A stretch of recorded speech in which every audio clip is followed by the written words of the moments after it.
మంచిర్యాల జిల్లా రామకృష్ణాపూర్ మున్సిపల్ కౌన్సిలర్ల ప్రమాణ స్వీకారం వాయిదా పట్టంపై మాజీ ఎమ్మెల్యే బాల్క సుమన్ తీవ్ర ఆగ్రహం వ్యక్తం చేశారు.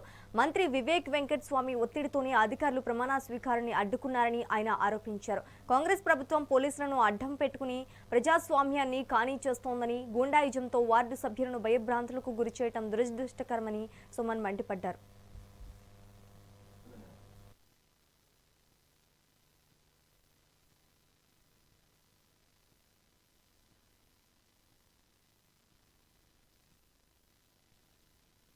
ఆరు గ్యారెంటీలు అమలు చేసినావా, 420 హామీలు అమలు చేసినావా, తులం బంగారం ఇచ్చినావా, 4000 పెన్షన్ ఇచ్చినావా, నువ్వు ఏం గొప్ప పని చేసావని చెప్పి మీరు ప్రజలు ఆశిస్తారు. తిడుతున్నారు, మిమ్మల్ని అసహించుకుంటున్నారు. మిమ్మల్ని మీరు చేసినటువంటి పని ఒక మాయని మచ్చ. ప్రజాస్వామ్య చరిత్రలో ఈ ప్రాంతంలో సింగరేణి కొల్లేరు ఏరియాలో ఇవాళ జరిగినటువంటి ఒక మాయని మచ్చ. ఇదొక దుర్దినం, దురదృష్టకరమైనటువంటి సంఘటన ఇది. డెఫినెట్గా దీన్ని తీవ్రంగా బీఆర్ఎస్గా సిపిఐగా ఖండిస్తున్నాం. మా రాష్ట్ర నాయకులు కూడా మాతో మాట్లాడారు, సిపిఐ వాళ్ళు, బీఆర్ఎస్ వాళ్ళు.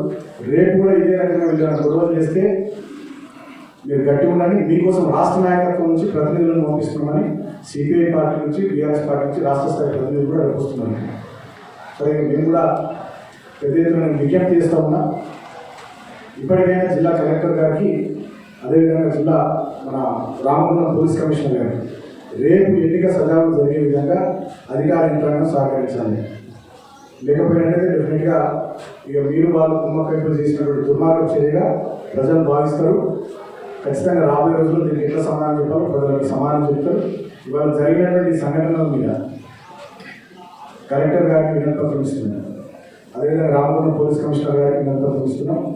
సీతారామయ్య గారు స్వయంగా వారే కలెక్టర్ గారికి వినతిపత్రం ఇస్తున్నారు. శంకరన్న గారి నేతృత్వంలో రామగుండం పోలీస్ కమిషనర్ గారికి వినతిపత్రం ఇస్తాం. అదేవిధంగా మా స్టేట్ పార్టీ నుంచి కూడా, స్టేట్ ఎలక్షన్ కమిషన్ కూడా రిప్రజెంటేషన్ ఇస్తుంది. ఎర్ర జెండా పార్టీ పదవుల కొరకు లేదా ఇంకా వేరే ప్రణోభాల కోసం నిలిపోయేటువంటి పార్టీ కాదు. చరిత్ర కలిగినటువంటి పార్టీ.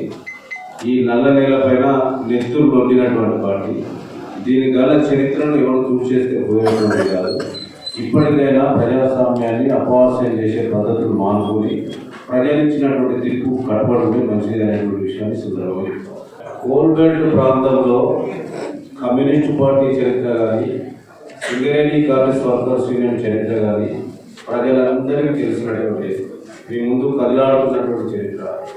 డబ్బు కొరకు, పదవుల ప్రలోభాల కోసమో ఈ కమ్యూనిస్ట్ పార్టీ అమ్ముడుపోదు అనేటువంటి విషయాన్ని దయచేసి మీ ద్వారా ప్రజలకు విజ్ఞప్తి చేస్తాను. ఈ గొబల్స్ ప్రచారాన్ని నమ్మవద్దు. ప్రజలకు మరొకసారి విజ్ఞప్తి. ఈ ప్రచారాన్ని పూనుకున్నటువంటి వ్యక్తులు ఎవరైతే ఉన్నారో చరిత్ర హీరోలో ఇప్పుడు టీఆర్ఎస్ తో ఈ కొనసాగుతాయి. ఈ ఎలక్షన్ తర్వాత మళ్ళీ కాంగ్రెస్ తో రాజకీయాలలో మిత్రుత్వాలు, శత్రుత్వాలు సహజం. మా పాత్ర ఇక్కడ ఏంటంటే, మేము బీఆర్ఎస్ పార్టీతో కలిసి ప్రయాణం చేసినాం. మా కలయికను ప్రజలు హర్షించినారు, తీర్పు ఇచ్చినారు. దాన్ని గౌరవించాలి అనేటువంటి ప్రజాస్వామ్యంలో మా విజ్ఞప్తి.